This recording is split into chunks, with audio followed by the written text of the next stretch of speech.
Good afternoon. The subject is programming for problem solving. आज हम इस सब्जेक्ट की इंट्रोडक्शन के बारे में पढ़ेंगे। ये सब्जेक्ट बेसिकली सी लैंग्वेज पे बेस्ड है। तो फर्दर इसे पढ़ने से पहले हमें थोड़ी सी कंप्यूटर की बेसिक नॉलेज होनी चाहिए। तो सबसे पहले इसमें है प्रोग्रामिंग क्या होती है, पर प्रोग्रामिंग से पहले हमें कंप्यूटर क्या होता है इसके बारे में जानना ज़रूरी है। बेसिकली हर किसी को कंप्यूटर थोड़ा बहुत चलाना तो आता है। तो बेसिकली कंप्यूटर क्या करता है, उसे हम कुछ इंस्ट्रक्शंस देते हैं, हम उसे काम देते हैं, वो उसको प्रोसेस करता है और हमें उसके ऑपोजिट में रिस्पॉन्ड करता है। अगर हम कुछ टाइप करते हैं या कोई फॉर्मूला लिखते हैं, बट उसके लिए उसके पास प्रॉपर सॉफ्टवेयर होना चाहिए जिसमें वो प्रोसेसिंग कर सके। अब प्रोग्राम क्या है, प्रोग्राम क्या रहता है, ये सीक्वेंस ऑफ इंस्ट्रक्शन है। किस चीज़ की इंस्ट्रक्शन है? डेटा की। डेटा क्या हो गया?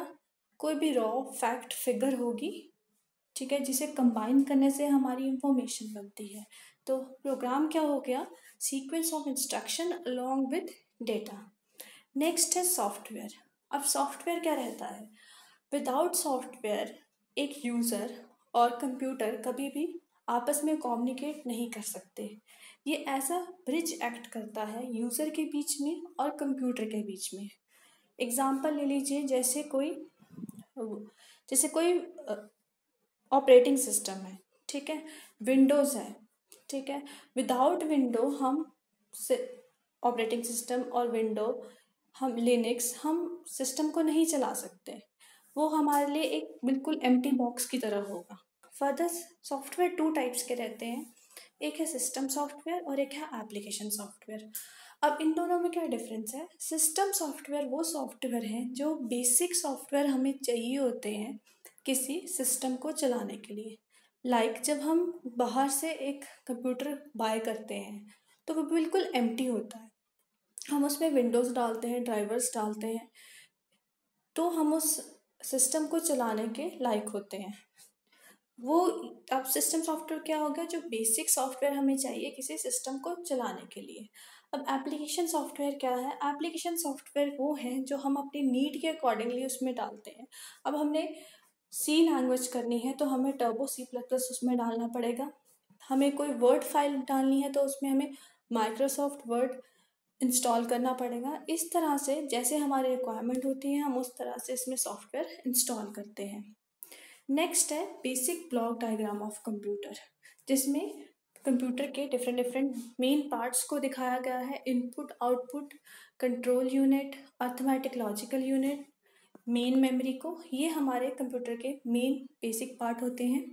तो सबसे पहले इनपुट और आउटपुट डिवाइस। अब इनपुट डिवाइस क्या रहते हैं? जिससे हम कंप्यूटर को इंस्ट्रक्शन देते हैं, जिससे हम डेटा एंटर करते हैं। एग्जाम्पल है keyboard, mouse.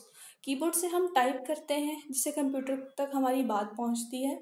Mouse is also for inputting webcam, microphone etcetera.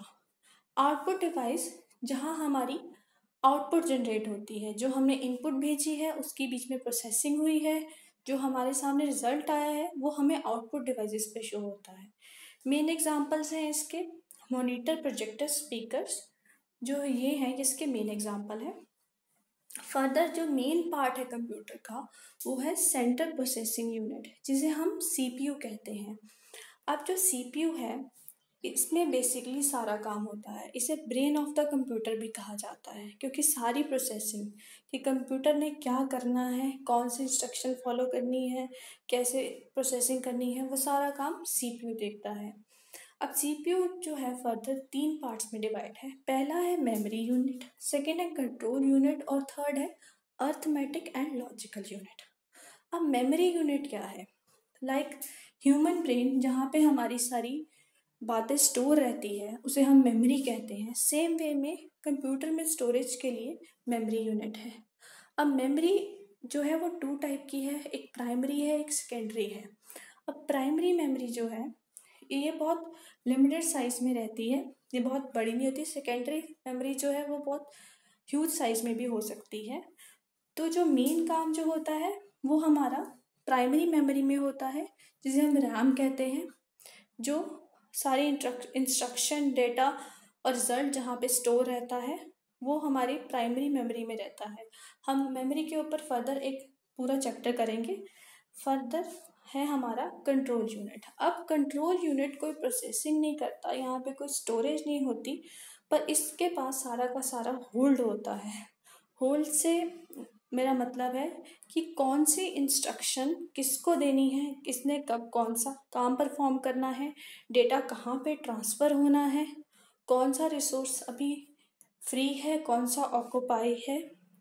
In in on the whole ये सबको बताता है तुमने क्या करना है, कब कहाँ जाना है, कब रिजल्ट देना है।